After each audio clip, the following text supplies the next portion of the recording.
Hello and welcome to DFS Coach Talk. It's the first tournament of the PGA year, and I am back here with my playing partner, Mr. Andrew Hansen. I am Joe Sarvati, affectionately known as Coach. Andrew, I cannot believe we're here. Kapalua, Hawaii golf. It's back, man. Oh, it's exciting. What a fun course, fun event. All winners. Second place finishers need not apply here. Exactly. It's time for the winner's circle folks to get after it.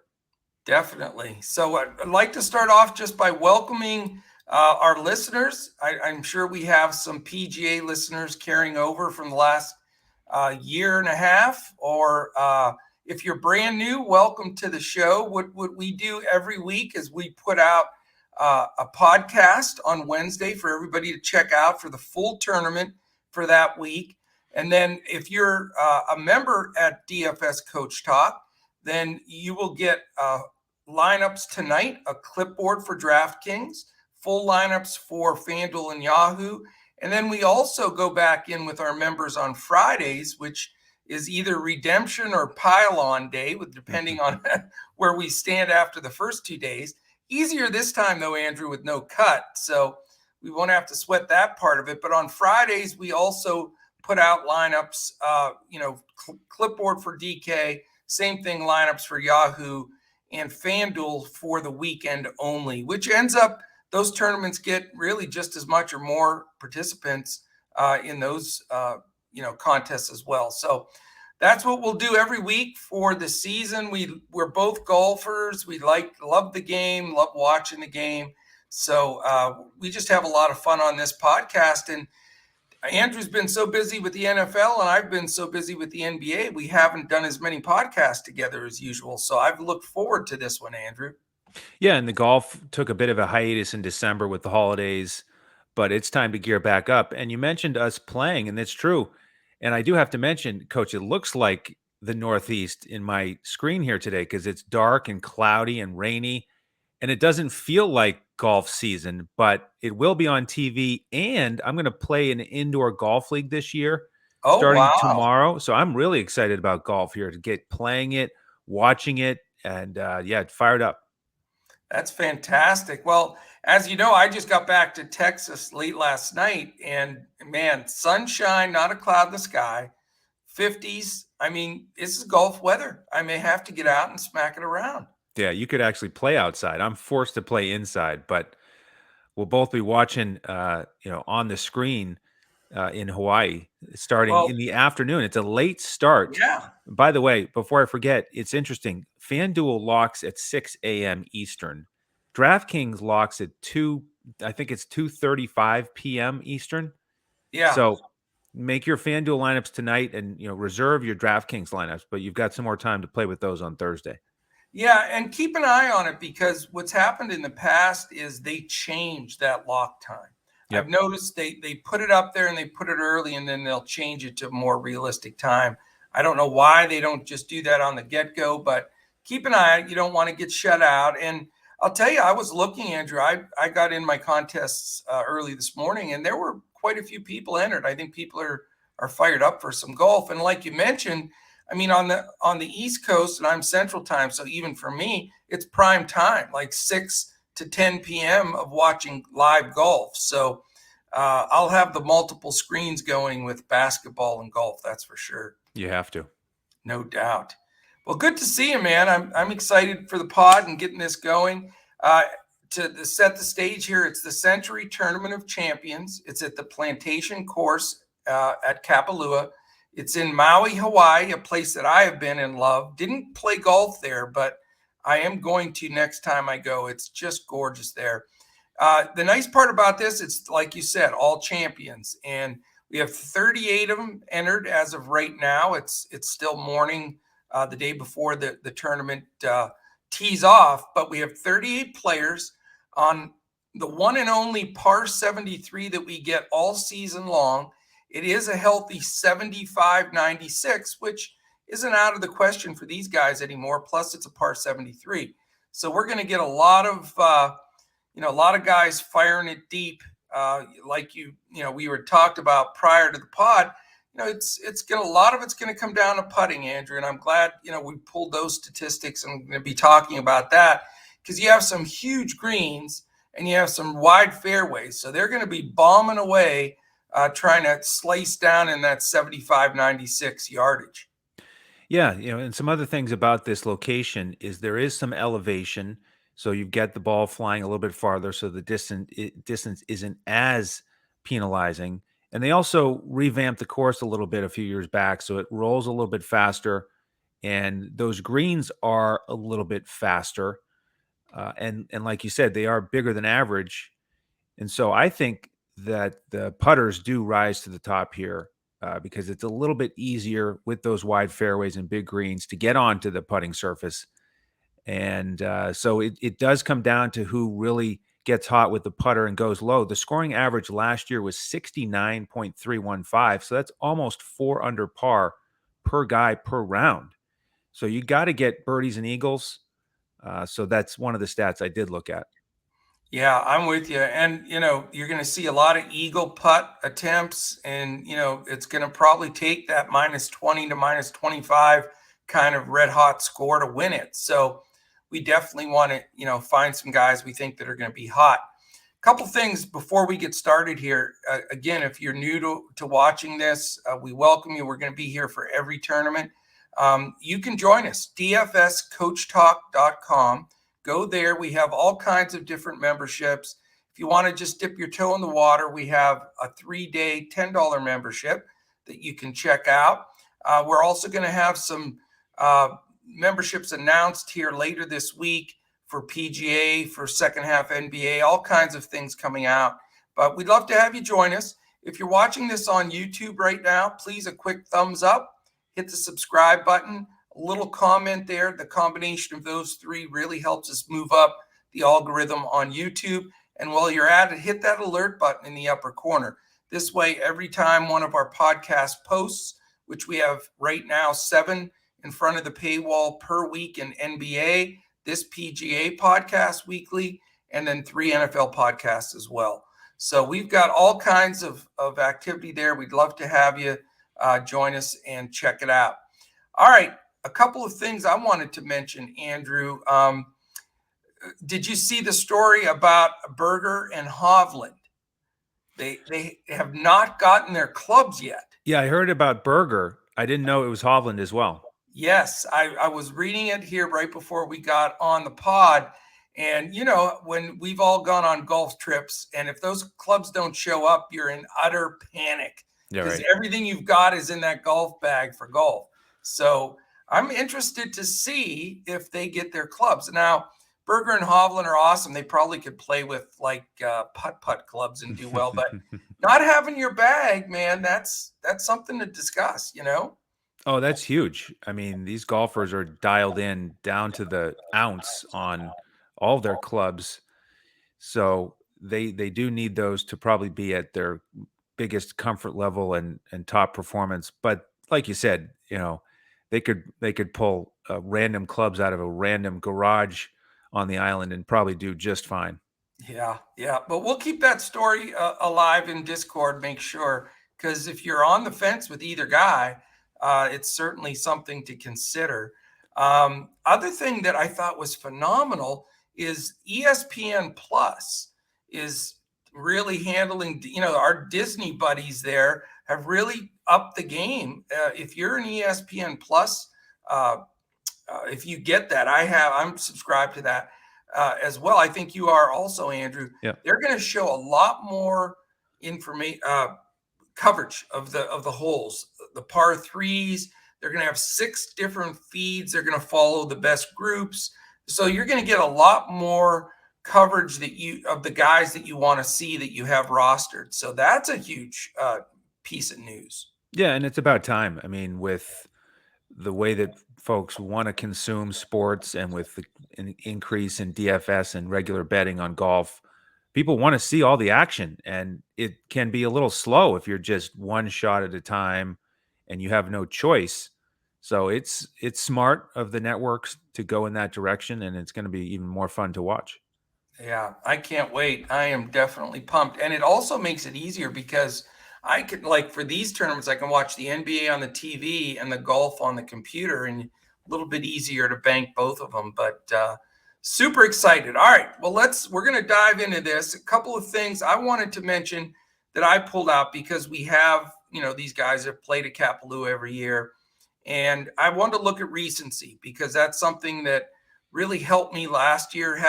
We both had solid years in golf, but when I got my groove going, it was recency on that particular course that seemed to be my favorite statistic because let's face it, I mean, we've done it ourselves. You get to a course, you're on the first tee and you're thinking, oh my gosh, this course is a monster. This is going to be rough. Or sometimes you walk to the tee and feel like it's a home course. And so that, especially in the last 3 years is what I pulled to see top guys. So I'm going to go through this group, Andrew, and I'd love for you to do some commentary on the guys that I point out. But these are guys that finished at least T6 or better in the last 3 years at Kapalua. Last year, it was English, Thomas, M, and Shoffley. Yeah. English got that first win. And so he's popular as a cheap guy. But that group of 4 names that have come up a lot, if you look past English at recent top finishes. So let's talk about them some more because I did also zero in on guys who just have been peppering the top 5 on this course. Excellent. So Thomas M. Shoffley in play 2 years ago. Same thing. Thomas again. He's probably going to be somewhat chalky. Let's face the facts. He's the guy a lot of people are looking at early on because he also finished the third 3 years ago. So when you got a third, a first, and a third, that's pretty good course history. And then you got Patrick Reed, sort of always a crazy wild card. He could finish first or last in any tournament. And then I'm just saying right off the bat, you know me, Shoffley is my guy. He's third on this one. And then Patrick Cantlay, who's been one of my guys. So Thomas, Reed, Shoffley, Cantlay, 1, 2, 3, 4 the year before last. Yeah, so I agree. I mean, JT is has great course history here. Obviously, he's expensive, so that's the downside there. But I'll zero in here specifically on Reed and Cantlay because Reed I really like this week. Do you? Yeah, because if Okay. you go back, and I know you did as well, because he also had a second place finish back in 16. He won it in 15. Yep. He's tremendous here, and we know he's one of the best putters in the world. And I think he's ultra motivated, and his price on both sites is just terrific. He's 79 on DraftKings, 99 on FanDuel. So Yeah. he's my favorite value play of the week. Just sort of expected performance per dollar. He's not Sure. he's not a cheap guy. He's not 6,000 on DraftKings, but 7,900 for him on a course where he's had this much history, success. And then on the flip side, Cantlay. I mean, I love Cantlay as a golfer, but the drawback for him is that he's been taking a break. He hung the clubs up for a while, Yeah. resting, recharging. So, once he got back to practicing, is he at top form? Possibly, but he hasn't been playing tournament golf like a lot of these other guys. So I'm probably not going to go with him this week. Yeah, and if you remember last year, it took him a little bit of time to get the ball rolling. I mean, he started slow. His Yes, price he went did. down. We weren't taking him. He was stinging us, and then all of a sudden he caught fire. So I'm with you. I agree. I think it's a great point on Cantlay. And then my last brush here is 3 years ago. Here, these 3 guys finished in the top 5, and that was Shoffley again, Thomas again, and Leishman, who sneaks in there from time to time. Any feel on Leishman for this one? Yeah, you've always had more success with him than me, and which is funny because he's volatile, Yeah. and you're more of the cash player in these sports. So I avoid him because of that.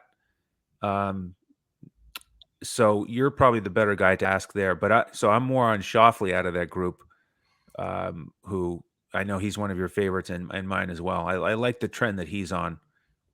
Oh, I do too. And with Leishman, I like him a little bit here because it's a no cut. And you're right, he does get a little volatile, and sometimes he'll miss the cut and really punch in the gut. But when you give him 4 rounds and he's out, he's going to throw a low number up there, and get in, at least give you some points and get you in there. And his price is pretty good too. So he's in contention for me. But those are the three, those are the last 3 years, just to give the recency piece. I mean, we can go back quite a bit, and a lot of these guys have had success there. So I'll read through eventually here all the odds at the last second here for the 38 guys, just so, Vegas knows their stuff. So let's take a look at, if you're looking at value guys, where do they sit in that odds pool? But the meat and potatoes of this PGA podcast every week are folded into 2 segments. One, the statistical analysis you're doing for the show, and secondly, your value plays, which are world famous because they have taken us to a lot of cashes. So why don't you dive in there with some statistical analysis, and then give us some of your value plays, if you would. Yeah, so with stats, again, I looked at the putting, and I looked first at total putting last year, the 2021 full season, and guys who are in the top 25 in that category who are playing this week. Kokrak, right near the top. We know that the way he turned his putting game around has allowed him to get back to the winner's circle and excel. Patrick Reed, right there at number 3 in that stat last year. Xander, number 6. Cameron Smith, number 7, who's a mid-tier option I like this week. Harris English, top 10 in putting last year. Kisner, who's ultra cheap, got into the top 20 in that stat. And then Sungjae Im and Bryson. So, I like that stat. Guys who are feeling good about the putter, they've got everything under control, and coming in here this week where putting is going to be important. And so out of that group, I do want to just touch on the end, Sungjae Im, because he came up in your top 5 list. I like him as well here, affordable on both sites. So I'm feeling pretty confident with Sungjae Im. Bryson, I think, is a little overpriced because he hasn't gotten to the top 5 yet on this course. Any thoughts for you on that group? Well, I like him. He's steady, and I trust his putter. And he generally, if he's not going to win, at least he's going to get you a good finish where you're going to get some good points from him. So I agree with you there, and I think he's priced right. I did read a stat on Bryson DeChambeau that I thought was amazing. It goes to show you how much in his head he is, because when he finishes well in tournaments, he usually destroys the putting. As you mentioned, he got into that. Was that in the top 20? Top 25, yep. 25. And it's funny, though, because here's the thing. When he wins tournaments and he's right there, he generally leads the entire field in putting that weekend or close to it. And then there's other times where he does poorly. He's like 40th or, doesn't make the cut because he's not making putts. So he's a true momentum guy. So that's something I want to watch. He's got the biggest spread of top finishes in putting in a tournament to poor finishes in putting, if you know what I'm saying. So right. You will know pretty much, Thursday, if it's going to be a DeChambeau putting deal. And that's a great wild card for our weekend golf lineups. If he's putting well the first 2 days, he statistically is showing that he's going to finish putting well, and vice versa. Now, I agree with you. He's a bit overpriced, but when we opened the show saying that it's big greens and wide fairways, his game's different than every other human being. So if he's cutting corners and doing his Bryson stuff and going to be putting for eagle a bunch of times, man, I'm considering him. I really am. I agree, and it makes sense. It's scary to talk about not playing him on a course like this. Yeah. Because if he does kind of channel everything and get it right, then he could easily win. So, yeah, it's scary. But in general, I'm going for more of a balanced build this week. You mentioned the value plays, and I'll try to work on that here after the putting discussion. But I don't have as many value plays as normal, right? Because a lot of these cheap guys this week haven't played here at all or not very well. Okay. And it's kind of a surprise because with the no cut event, you feel better about some of the long shots because you don't have to worry about them missing the cut. But for this particular week, I like the balance build a little bit more, and so that's why it's even harder for me to get to a guy like Bryson. Yeah, I feel like even the guys at the bottom of the pricing, I mean, they're all winners from last year. And there's some guys, I agree with you, they're statistically, maybe it's not great, or, they haven't been playing, or whatever the case may be. But I'm probably going to go the opposite way. I'm probably going to try to start off, and this is what I was going to give out on our show here today, is I'm probably going to start off with Thomas and DeChambeau and then figure it out. I mean, I'm just going to go, I guess you could call it stars and scrubs, but two things. One, we don't have that super value play that usually give us that, hardly anybody knows who he is and he makes a cut and gets it done for us. But, you don't really have anybody like that with only 38 guys. But again, a guy that's like 30th or 31st in the odds to win this is still a guy that's played well last year and won a tournament at least. And so I'm going to try. I just feel that Thomas is deserved chalk here because of how well he plays and everything I've read about him, his determination coming into this year. I think Thomas is going to be a consistent guy. I didn't play him a ton last year, but I'm going to play him more this year. I think my prediction is this is his year to break through with some majors and really, not that he's not already an accomplished superstar, but just to really take it to that next championship level. So, you'll see me favoring Thomas all year, and then Xander Schauffele.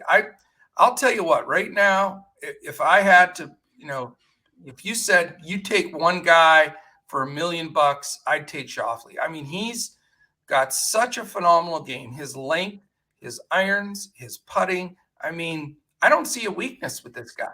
No, he's rock solid. I love Xander. I'm also really bullish on Justin Thomas this year.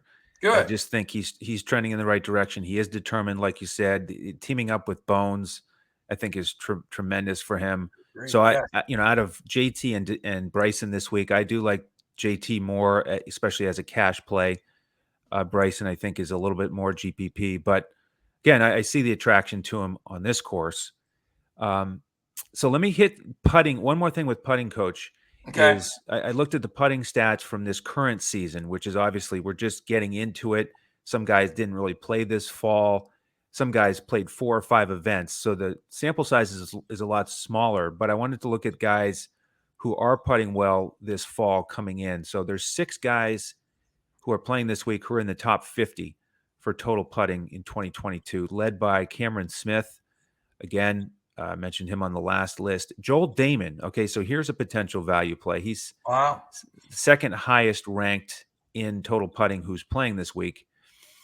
Then there's Kokrak, Garrick Higo, a newcomer to this event, Abraham Answer, and Taylor Gooch. So those are the 6 guys who are putting well or the best in the fall. And again, 4 or 5 events versus last year's stats, which are 20 events plus for most of these guys. But that gives me a little bit of a boost on a couple of these guys. And so I wanted to mention it as maybe enough to get the last guy in type of thing. Or Right. if you did want a value guy, because Joel Damon is 6,100 on DraftKings. He's also really cheap on FanDuel. Yeah. And like you said, these guys are very good. They're winners. And, in a normal event, they're not going to be in the low 6K range on DraftKings. No. They just are because of the algorithm and because there's only 38 golfers this week. So you could get a guy like that in. Again, he's a first timer. And that's the other thing I want to mention. The 8 guys who are playing on this course for the first time are Joel Damon, Cameron Davis, Taylor Gooch, who I just mentioned again, Lucas Herbert, Garrick Higo, K.H. Lee, Seamus Power, and Eric Van Rooyen. And as you were talking at the top of the show about guys who played here a lot, finished here in the top 5 a lot, I do favor those guys, and that's why I'm trying to jam in many of them as I can, and I'm trying to avoid these first timers. So that I wanted to highlight that group as the guys who are teeing it up for the first time. Well, your intuition is right, and your preparation always on spot is normal, because I pulled out a statistic of all the courses that they play every year at the same course. If it's your first time on the course, and we didn't prepare this beforehand, it's funny, but Kapalua, if it's your first time on the course, it's the third worst finishing for first timers of any other course on tour all year.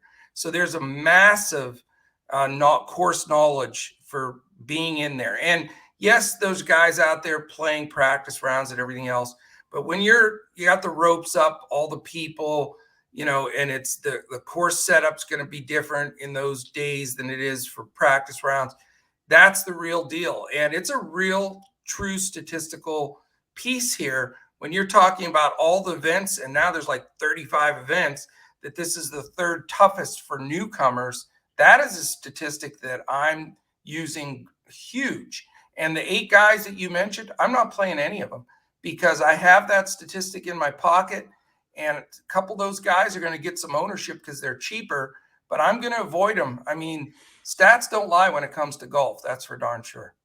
Yeah, and I think it makes sense on this course because in addition to it being, there's a lot of undulation changes, elevation changes. You're getting used to a new course that's not cookie cutter, but also just the fact that it's at this time of year, way over in Hawaii, guys who just aren't familiar with the area, anything about the event, and they're trying to balance, wanting to enjoy Hawaii versus playing. So I think it all makes sense, and I agree. I want to zero in on the guys with lots of experience here. Outstanding. All right, let me jump to the stats. And what I'm going to do, since we have just such a small field, I'm going to do like we've done in the past. I know it'll take a few minutes, but I think it's worth it for our listeners. I'm going to just go with the favorite down to the long shots, and I'm going to do them in groups of 5, Andrew. I know that puts you on the spot, but you're so awesome at this. Just, any of the 5 guys, if you want to comment on one of them, 5 of them, or none of them. But let me just, combine sort of a little bit of getting in your brain on this field, and we can do it because there's only 38 guys, and also let you know what Vegas thinks, which really matters. I mean, I use that in my selecting and builds all the time. If Vegas generally thinks, if I'm between 2 guys and Vegas favors one, I'm going with Vegas. So you've got your favorite as Justin Thomas at 8-1. John Rahm, second choice. I don't think we've mentioned his name. He's 9-1. Bryson is 11. Morikawa 12, and Xander 12. Yeah, I like 1, 4, and 5 there the most. JT, Morikawa, and Xander. Morikawa played pretty well in the fall, and he just got engaged. I think he's in a pretty good spot, and we've talked a lot about JT and Xander. Yeah, and I'm JT, Bryson, and Xander. 2 of those 3 will be in my lineups. I'll probably rotate them around. All right, the next 5, we've got Hovland. If he gets his clubs, he's 14. Cantlay's 14. Sam Burns sort of getting the hot mark from people and comments I've read coming into this. He's 18. Spieth 22, and Berger 22. Again, he needs his clubs. Yeah, with Hovland, I'll say that he's another one of those guys that is going to be tough to fade because he played so well in the fall. He just shows up and wins. And I love his game, but I just can't, I can't afford all the expensive guys. So You mean he's there's one. salary in this we have to I worry guess about? I think there is this week. Yeah, they've got a cap. Outstanding. But Spieth, Yeah, we haven't talked about him too much. no, He owns this course, top tens every single trip. yeah. He obviously got back on track last year, so I'm pretty bullish on him as well. Yeah, and they just had their first baby, by the way, about a month ago. So that was pretty exciting news for him. I read some stuff that it's taken a while to get into the no sleep there and all that stuff with the new baby, but he seems to be focused and excited. And that baby narrative always seems to come through. It can be absolutely huge. It is. All right, next group, 22-1 on Cameron Smith. Like you said, I like him too. He's sneaky.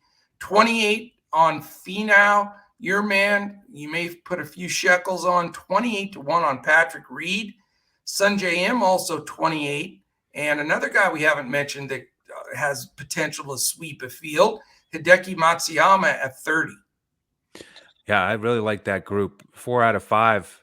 I could bet 28-1 for Reed, I think is tremendous. I mean, there's only 38 golfers, Right. and he lives in the top 5 on this course, so that's worth a look. No question, no doubt.